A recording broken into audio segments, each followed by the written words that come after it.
welcome to the GSMC Book Review Podcast, brought to you by the GSMC Entertainment Network. I am your host, Sarah. I am, as always, delighted to be with you to bring you another great author interview. It is Tuesday, so that means it's author interview day.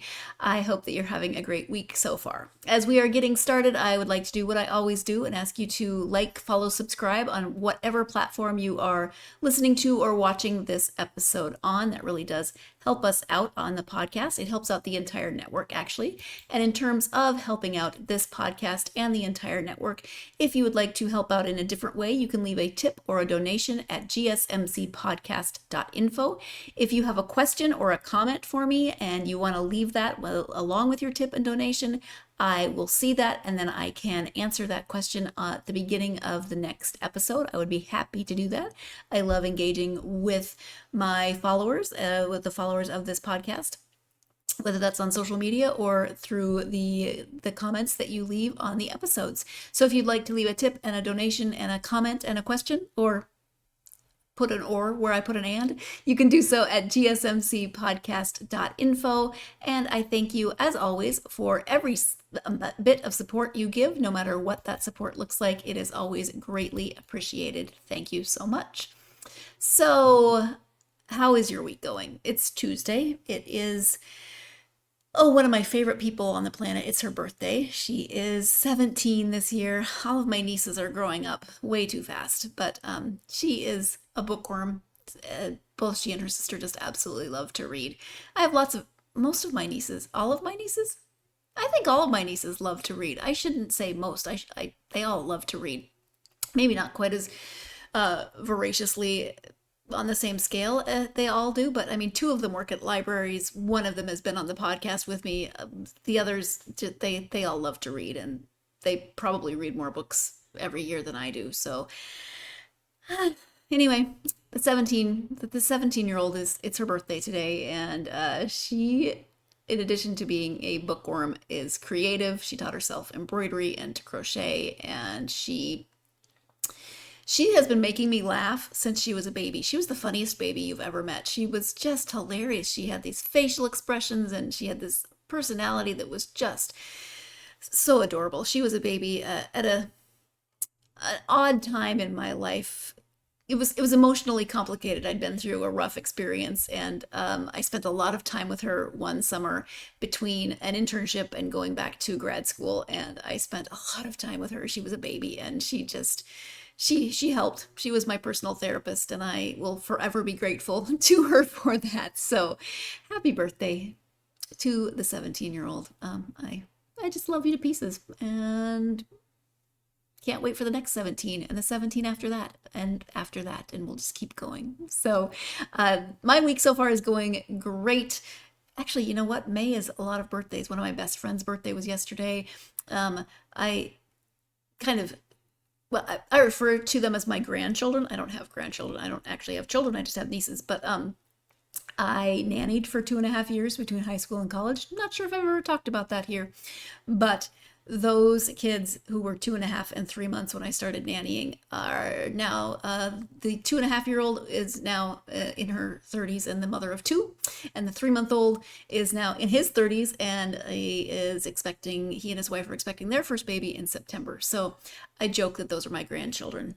They're not. But the younger granddaughter turned 3 yesterday, and she wanted a pink and purple dinosaur party.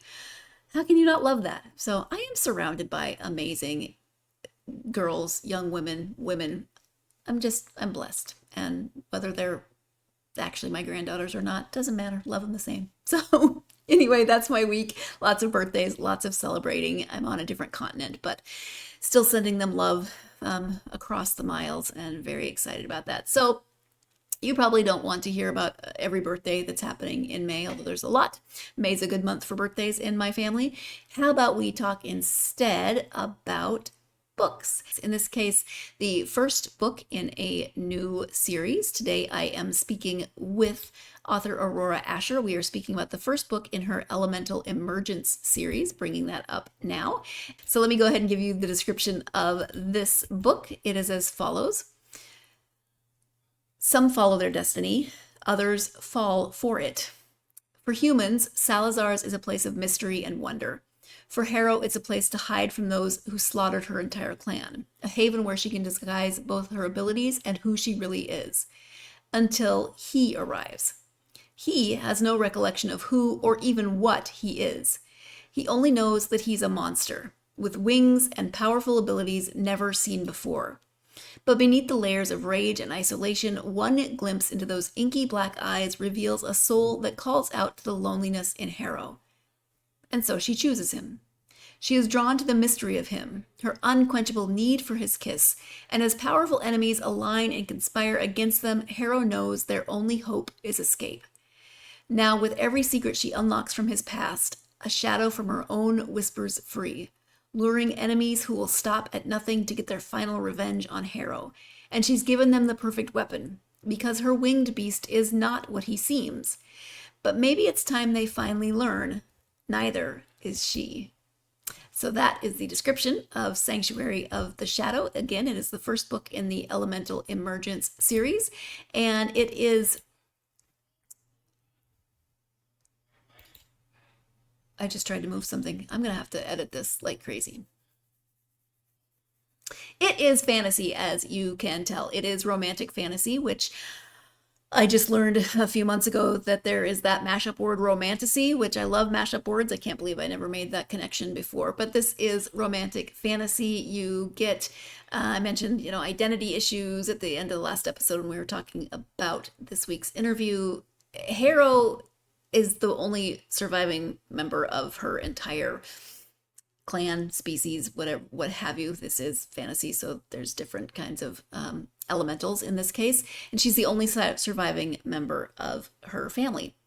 She was very young when that happened, so as she is going through the book, she's beginning to remember more about the events that led to her being the only survivor of the seers. She is a seer, and Wraith has no memory at all of who he is, what he is. He doesn't even know his own name, and so they are trying to figure that out together. But there's an instant connection. As soon as they meet, they have this instant connection, but then it's never that easy, right? They have to go through a lot to figure things out. And as you heard from the description, there are ancient enemies, there are current enemies, there are potentially, they could be enemies. This isn't enemies to lovers because they have that immediate connection, but there is this possibility that they are in fact enemies. And what does that mean for them? So there you have the overall description of the book. Now let's go ahead and turn to the interview with Aurora. Again, Sanctuary of the Shadow. Aurora Ascher is the author. Hi, Aurora. Welcome to the podcast. Hi, thanks for having me. Thank you for being here. I am happy to have you here. We're going to talk about the first book in a new series, and I'm excited about that. But before we talk about the book and the series, if you wouldn't mind just sharing a little bit about yourself so my listeners can get to know you. Sure. I write fantasy and paranormal romance. I'm like a really obsessive reader, so I read as much as I write. I started reading romance like just about 10 years ago. So it's like, I don't know. I read a lot as a kid, and then I stopped reading for a long time. And then I've discovered the romance genre, and I was sold. Destiny. Yes. And then I'm also a musician. I play piano. And yeah. All right, wonderful. Was there a reason that you stopped reading, or it was just life and everything else?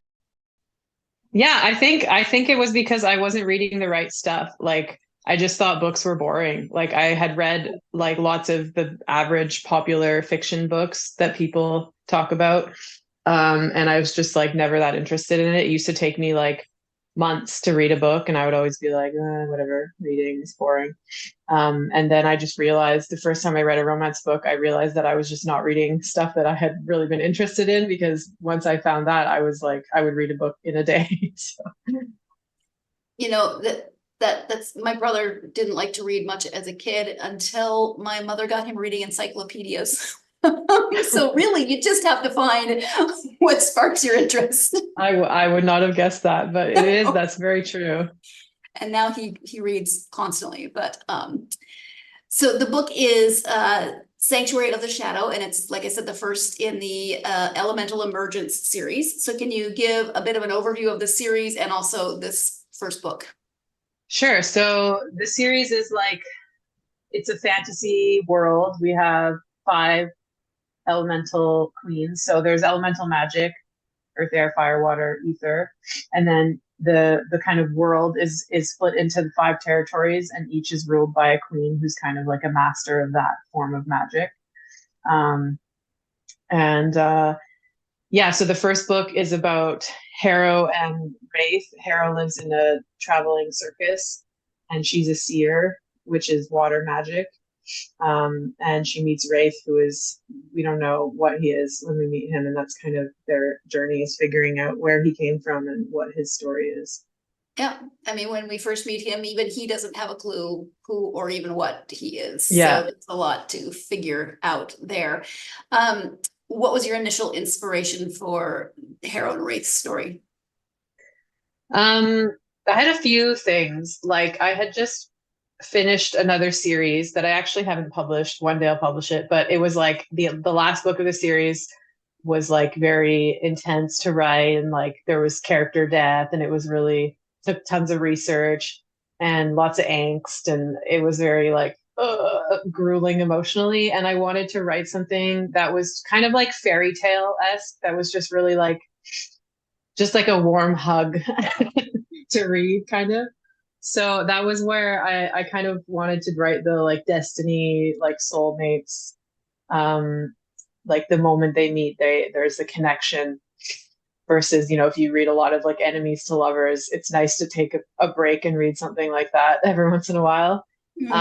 And yeah, for their characters, I don't know. It's like, I think I just, usually what happens is when I visualize a dynamic that I want to write, like what I just described, the characters kind of just like come fully formed. So they just kind of like fit themselves right in. And then I kind of built the world from there. Okay. And you mentioned in at the end of the book that you just saw the place name of Wraith as you were traveling. And so that's an actual place in Canada. And I should say Wraith, Raith, because people are listening and not seeing the word spelled. Yeah. Does that happen a lot? Do you just like see something and boom, you come up with a character? Yeah, sometimes, especially names. Like, I don't know why, but names for me, like, it gives me a vibe often, and I'll see a cool name or I'll think up a cool name, and then I'll get a vibe of like what kind of character would suit this name.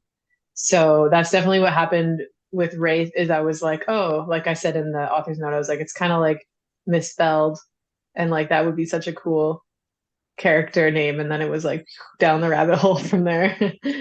I'm a little bit jealous. It takes me what feels like years to even name a pet. So having that inspiration, that's excellent. It can be hard sometimes. It's not always that easy. That was definitely a special one. Sure. So I've mentioned this before, I think, on different episodes of the podcast, but I'm terrible at naming things. Really, I cannot. It takes me forever. Naming our girl dog, it took me just forever. She's 10 years old. I'm glad she does have a name now, because I'm apparently a terrible pet mother who can't name anything. But that is neither here nor there. We're going to go ahead and take the first break of this episode. When we come back, we'll be talking a little bit more about names and where they come from and the inspiration for them, as well as a little bit more about Harrow and Wraith as the main characters of this book. What about them is going to resonate with you as readers. So stay tuned. You are listening to and or watching the GSMC Book Review Podcast, and I will be right back. Let's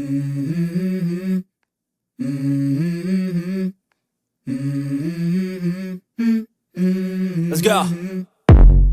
I wake up to a little bit of drool on my pillow, feel like it's gonna be a bad day. Yeah, I'm tired of shit, and the coffee ain't hit yet, damn, ain't that great. I don't wanna go to work, cause my boss is a jerk, and I'm not even that paid. I need a change in my life, cause I don't feel alive, and there's nothing that makes me happy. Hold my beer for a minute. I'm about to quit my job, cash in for a ticket. I'm going on a trip and I don't plan to visit. I'm gonna stay there till I feel like I'm winning. Oh, and this is just the beginning. I need a big change, help me feel like living. I need a big swing, home runs I'm hitting, and I'll never look back, moving on till I get it all. And we all got dreams, we all want things, but what you gonna do for it? How you gonna move for it? What you gonna be? And do you believe you can do anything? Welcome back to the GSMC Book Review podcast and my conversation with author Aurora Ascher. Before the break, we were talking about Wraith's name, and it was inspired by a sign. We're going to get back to that conversation as we go into this segment. I do or a donation for the show or for the entire network. You may do so at gsmcpodcast.info. This not only helps this show, but it helps the entire network. Again, if you want to leave a comment or a question with that tip or a donation, I would love to read that on the next episode at the beginning, and I can answer a question or engage it with your comment. So gsmcpodcast.info. Thank you in advance, or thank you for everything you do to support this podcast. It's greatly appreciated.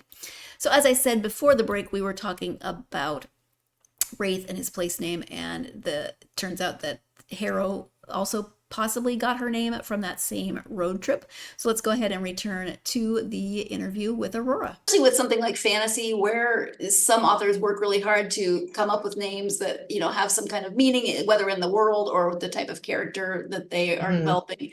Do you work on that more, or is it more just about the feeling of the name? I'd say it's more about the feeling. And actually, I worked hard to make sure that I'm not accidentally taking the name from somewhere. Because I've seen it, and sometimes it's like you're like, oh, this is a cool, rare sounding name. And then it's like, no, it's actually a super popular name in, this country or whatever. So sure. like in fantasy, if we're all making up names, it's like, actually you have to check sometimes that it's like a good name to use. But yeah, and I think with, Wraith, we know and I have this memory actually from that very road trip, and I swear to this day, but I've actually driven through there since, and I haven't been able to find it, but I swear that like in the same day I saw a Harrow lake, and that's where I got the name Harrow, like on that same road, wherever I was going. But I've driven past there since, and I've seen Wraith, it's like a little sign that says like Wraith County or whatever. And I have never seen the Harrow sign again. So maybe it was like I imagined it, but who knows? I believe you. They just took the sign down. Yeah, they took the sign down. Let's go with that. Can you talk a little bit more about Harrow and Wraith as the main characters? What about each of them do you think will resonate with readers? I think, well, we all love our like misunderstood, morally gray kind of male characters. And give him like a dark, mysterious past, and like, oh, I'm sold. And for Harrow, I just really like writing female characters that are relatable to me. And I really like writing strong women, but strong doesn't necessarily mean that they're like sword wielding assassins. Like I want to read strong characters that are like really loving and like, are just strong in their personality and their beliefs and whatever. So yeah, Harrow, I wanted to write a character who was more soft and empathetic, but was still like very like firm-willed and stubborn, and also flawed. She makes mistakes in the book. But I just want to write female characters that are real and have their own redemption and make their own mistakes. And I also really like writing about like female friendships. So like Harrow and her best friend Malika are just really close, and they're kind of like always tight no matter what happens, always have each other's back. Yeah. And then in terms of character development, do you like to have a really good character sketch before you start writing, or do you prefer your characters to evolve as you write, or is it a combination?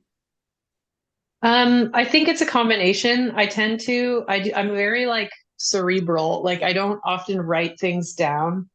once I have a character in my head, I just feel like I kind of know them. So I don't really have, I'm not like, oh, they're like this and this. I just am like, that's their vibe. And then when I start writing, often things will come out in the writing that I didn't expect, or it's like I'm like, oh, that's their development. That's where I need to go with this. Like it just kind of comes out as I go. I feel like it sounds really cheesy, but I feel like the characters kind of like tell me as I'm writing, like what they need to go through to grow or whatever. Mhm. You're not the only person that said that, so Okay. I don't know how to explain it, but it's definitely a thing. Yeah, it is a thing. It's a thing.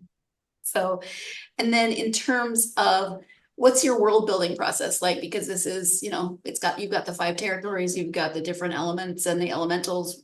How does that work for you? I definitely think the characters usually come first for me when I'm building a story. Like I'll say, oh, I want to tell this kind of story, this kind of dynamic. So, like I said, I had just finished that series and I wanted something with like a fairy tale vibe. So that was what immediately made me think, oh, I'm going to write a fantasy. I wasn't like, oh, I want to write fantasy. Now let's do it. I was like, I want to write this dynamic. And then from there, I just like pulled some influences from things in my life, I think. So I travel a lot. I've driven across Canada like 12 times or something, like a lot. So I have a lot of like I just really love nature and I love exploring. And not as much in the first book, but in the later books in this series, there's a lot of like journeying. So, and like each of the kind of landscapes that I described were just inspired by like places that I've traveled and that I love to travel. So like we have like the old growth forest that's in the Central Territory is kind of inspired by the west coast of Canada. And then there's in the second book we'll see there's like a prairie grassland in the Eastern Territory, and that's kind of inspired by the prairies in Canada as well.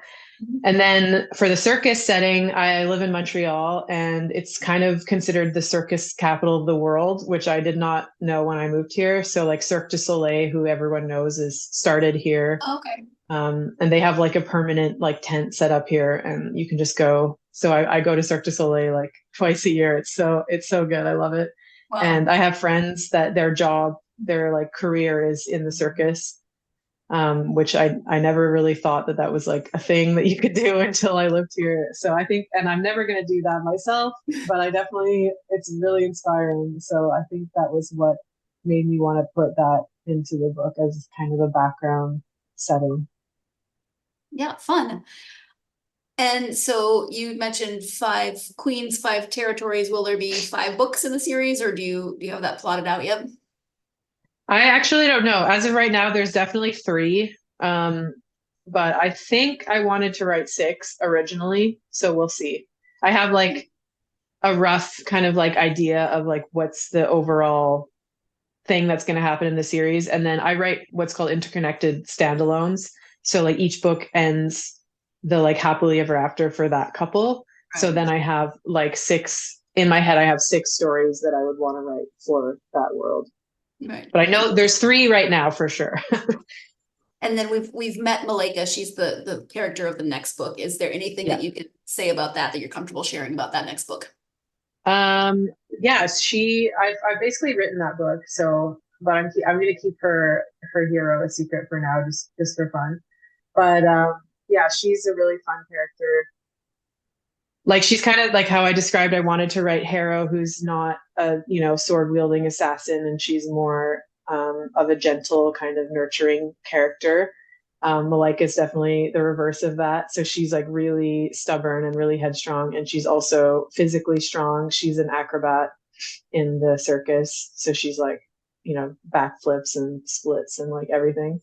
Yeah, she's just a really awesome, spunky character that is super fun to write.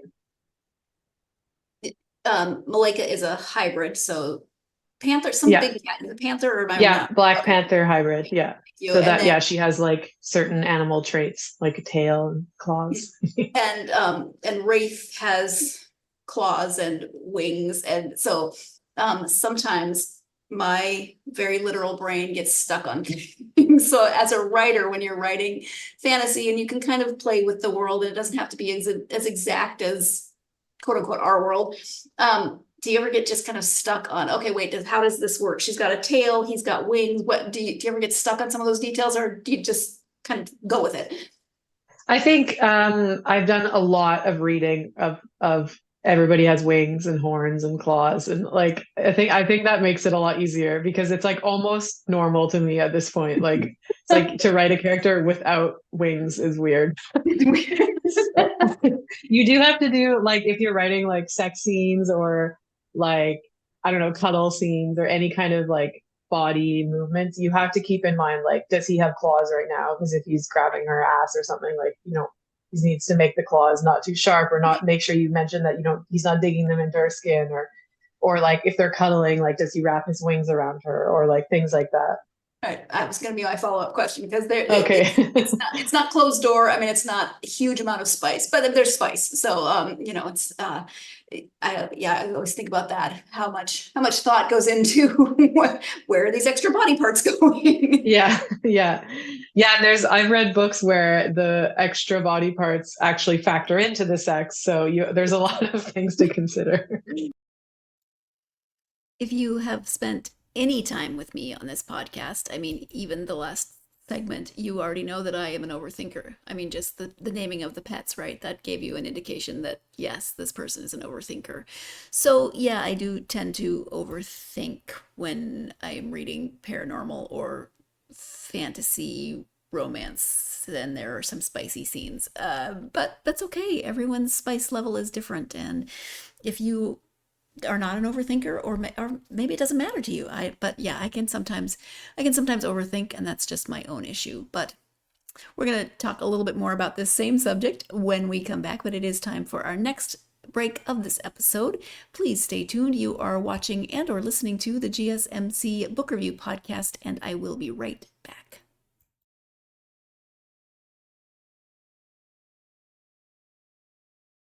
For the best and latest podcasts available anywhere, go to the podcast app on your cell phone and type in GSMC to access free content-rich podcasts on health and wellness, book reviews, sports, entertainment, relationships, social media, movies, technology, finance, and even weird news. Subscribe and download the GSMC Podcast Network's family of shows, available everywhere podcasts are found. Welcome back to the GSMC Book Review Podcast and my conversation with author Aurora Ascher.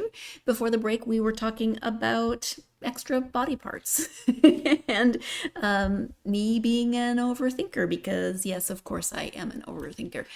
How about you? Let me know. Are you an overthinker? Do you ever have those thoughts? Just me? Probably not. But anyway, it's okay. And I do mention overthinking because I'm about to mention that exact word as we go back into the conversation with Aurora. Yeah, but see, again, I overthink. I'm an overthinker. So my concern would be that I would spend so much time worrying that I would take someone out of the moment by putting something in that's going to just be like, wait, what? Do you not worry about that? Or is it something you can kind of figure out yourself? Or do you have beta readers? Is there any process for that? I think again, it comes down to having read a lot of books like that. So I know as a reader what works for me, what I like and what I don't like. And if I read something in another book and I'm like, oh, that took me out of it, that description, or I have no idea where their body parts are right now, I'm confused. Certain things have stuck in my brain over years of reading stuff like that when I go to write my books, I'm like, oh, that's important to me to mention this and this, or to not overuse this word or whatever. And then definitely my beta readers help. I have the weirdest beta readers, but it actually really works for me. Like, one of them is a close friend of mine who actually writes like small town contemporary romance, and she like doesn't read anything like that. Yeah. So she really brings she reminds me that not everyone thinks the way that I think after years of reading only this. So she'll be like, whoa, what is his tail doing or something? And I'm like, oh, well, that's normal to me, but I realize I should just like explain it a little clearer or something. Right. It's good to have friends like that. Yeah. Yeah. You mentioned that you read a lot of romance and that kind of brought you back to reading. So it's obvious why you would like to write romance. How about fantasy? What draws you to writing fantasy?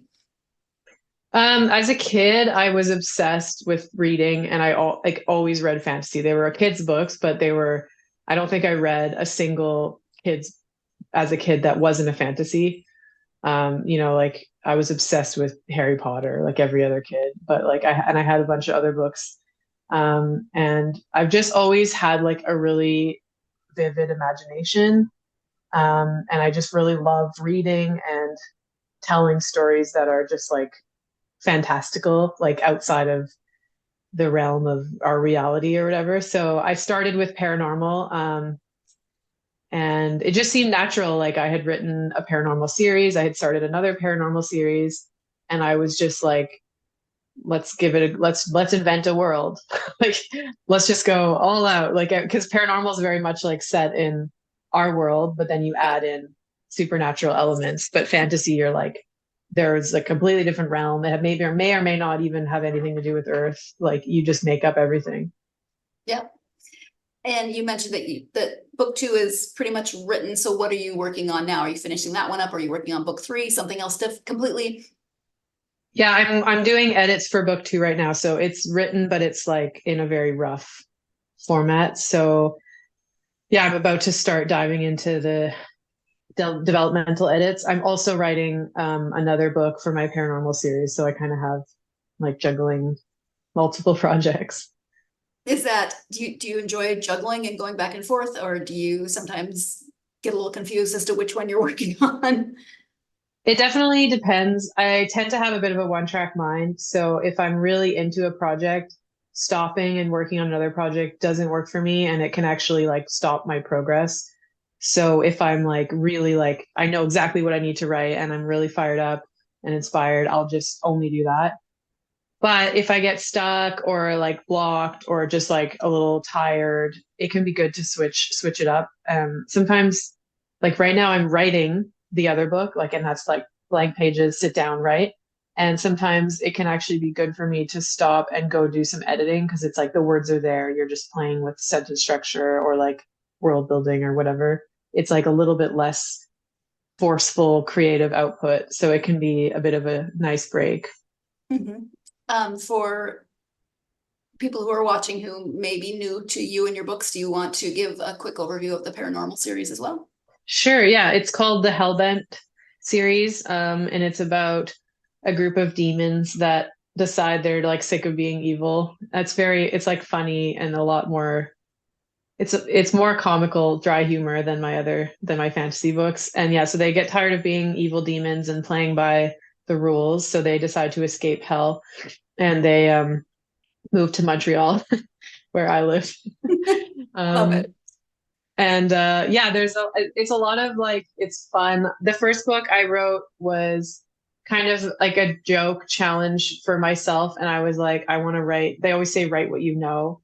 So I was like, well, I'm going to write about the things that I know the most. So I set it in the city I set it in the city that I live in. And the male main character, Ash, he plays piano. And so I play piano. So it was like very easy for me to like write those scenes. And like Eva, she plays flute and violin. And they just have they bond over music. And like, that's my second love of life. So it was really fun to write about music and also the city. And then just like, it's like humor and there's banter and the demons argue a lot and they're trying to stay out of hell and not get caught because they're not allowed to be where they are. Fun. Yeah. So when it comes to writing, what made you decide to write for publication? Yeah, that was a journey for me for sure. I think I was writing for like a few years before I decided that I was ready to become an official author. It started with the reading. I just I was like really obsessed with romance and I was like, I just like, it was like, I never knew that there was a thing that I would love this much. So it was like, it consumed my whole attention. And then I started just playing with ideas, and I would be like, oh, like to my husband, like, oh, I would love to read a paranormal where this happens, or I would love to read that. And like, he was just like, why don't you just write it then? I was like, what are you talking about? So anyway, that eventually I did do that. And for the first, like, it must have been like 3 or 4 years. I was writing a lot. Like I wrote an entire series. And I just didn't tell anyone and I didn't show anyone. It was very personal. Like, and I think that was really important for me because it gave me the opportunity to like nurture the skill, and like without fear of people's judgment or how it was perceived. So I wrote purely for myself. I wrote purely just because I loved it. And it was just like expression and joy. And it was so fun. It was such a good period of my life. And then when COVID happened in 2020, like I was also at the time before that, I was a touring musician with my band. So that was what I was doing, just focusing on music, and writing was like, I would just write like before our set, I would be like, my computer would be out and I'd be sitting in the green room, like getting my word count. And then when the pandemic hit and I stopped touring because there was no more bands, there's no more live music. And I had just suddenly had all this free time. I thought, oh, I can't wait to like dive into my writing. And then I realized that that I wanted to publish, and that was a good opportunity for me to start working on that. And that's what I did. Thank you. You know, as I listened to so many authors, and often, well, not just authors, but I listen to so many people, and often the conversation is, and then COVID happened, and COVID was not my favorite thing. Didn't enjoy it. Probably don't know a lot of people who did enjoy it, but what it did do was give people the opportunity to do things that they maybe wouldn't have done otherwise. We have so many new artists and new authors, and it's just wonderful what did come out of it. So for that, I'm grateful, but didn't really need the whole 2 year stuck in the house thing. But anyway, time for our final break of this podcast. When we come back, Aurora will be giving her advice for aspiring authors. So stay tuned. You are listening to and or watching the GSMC Book Review podcast, and I will be right back.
Yeah, but see, again, I overthink. I'm an overthinker. So my concern would be that I would spend so much time worrying.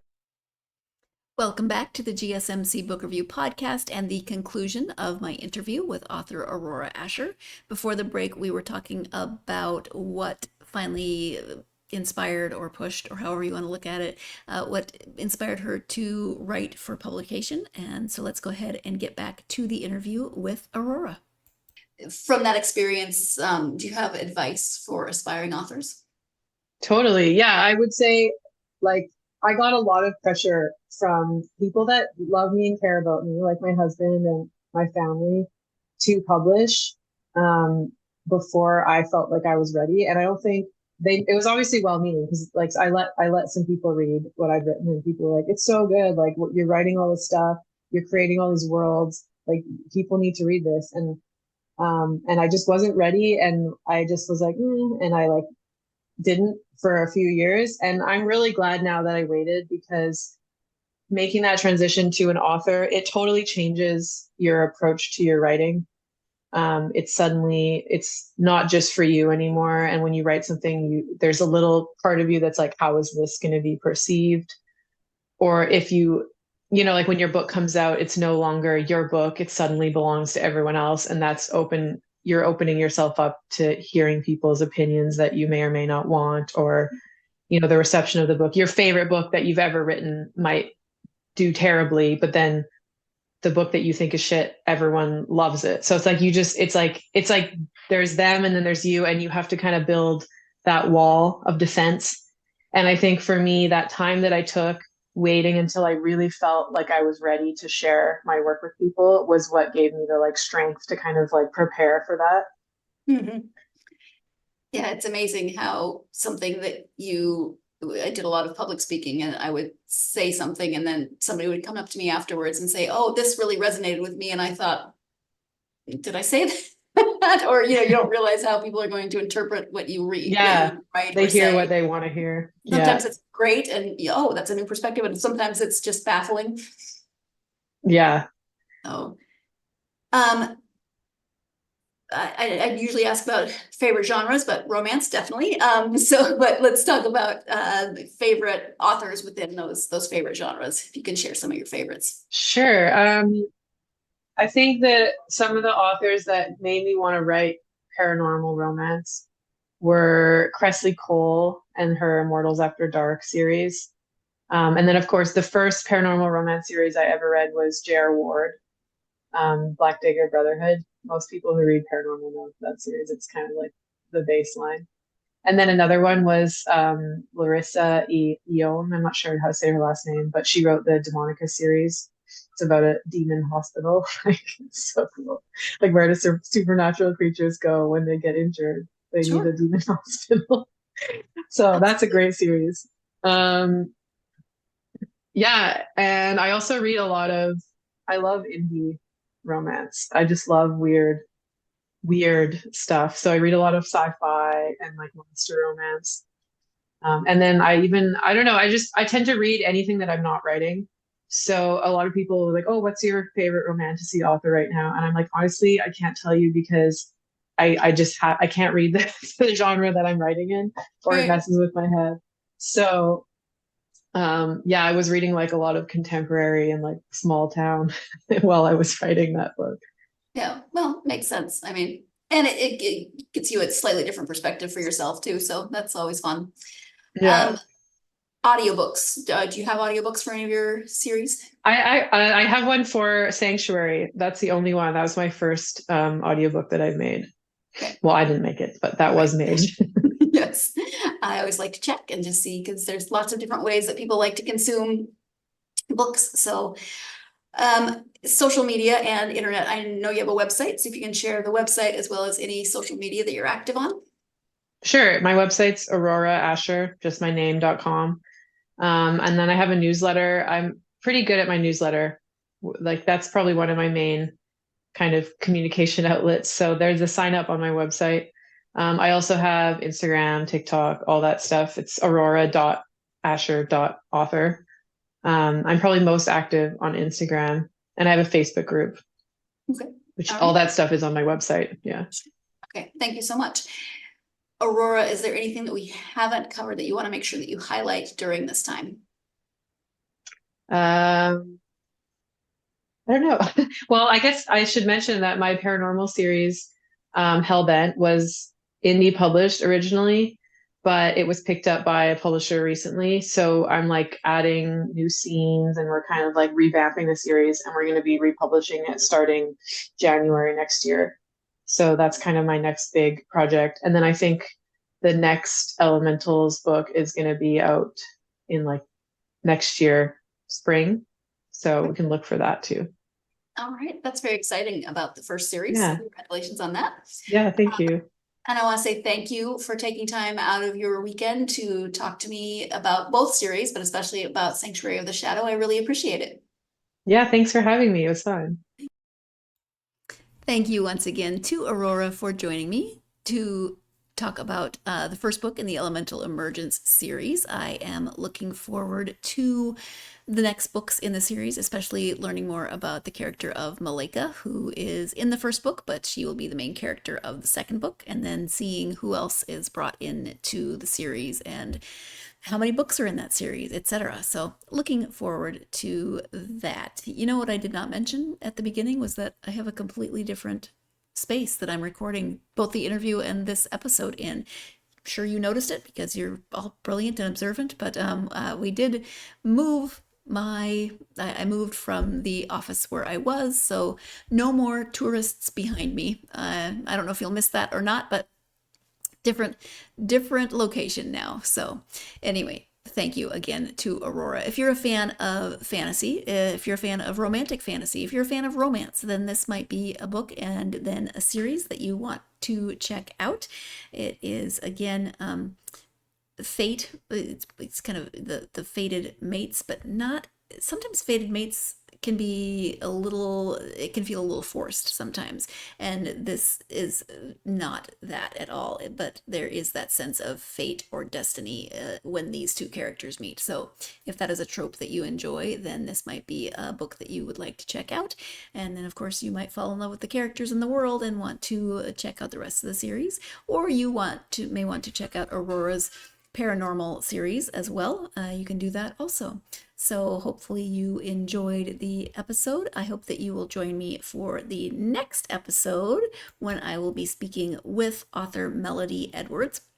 We will be talking about her book, Once Persuaded, Twice Shy. This is a retelling of Persuasion by Jane Austen. So the main character is Anne Elliot, although she is a modern day Anne Elliot. I am looking forward to this. Persuasion is probably my favorite Jane Austen book. I love me some Jane Austen, so I am looking forward to speaking to Melody about that. Again, if you want to see, let me just do this because I made the graphic, so there you go. Next interview is Melody Edwards. I'm looking forward to it. So thank you, as always, for joining me for this episode. Thank you, as always, for spending time with me. If you are, as I keep saying, a fan of this podcast, please do like, follow, subscribe on whatever platform you listen to or watch the podcast on. That's helpful if you leave a review, especially a positive review, if I can ask for that. That is also helpful, gets the algorithm out to more book lovers such as yourselves. You can also follow the podcast on social media, Facebook, X, Instagram, and TikTok. Again, I love hearing from listeners and watchers and followers, whatever you want to call yourselves. So hit me up with your questions. Tell me what you're reading. Tell me what books you've read from the authors that I have spoken to. I want to know all the details.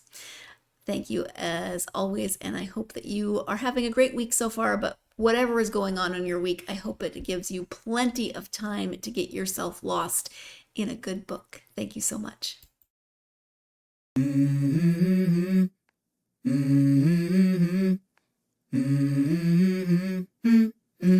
Let's go. I wake up to a little bit of drool on my pillow, feel like it's gonna be a bad day. Yeah, I'm tired of shit, and the coffee ain't hit yet, damn, ain't that great. I don't wanna go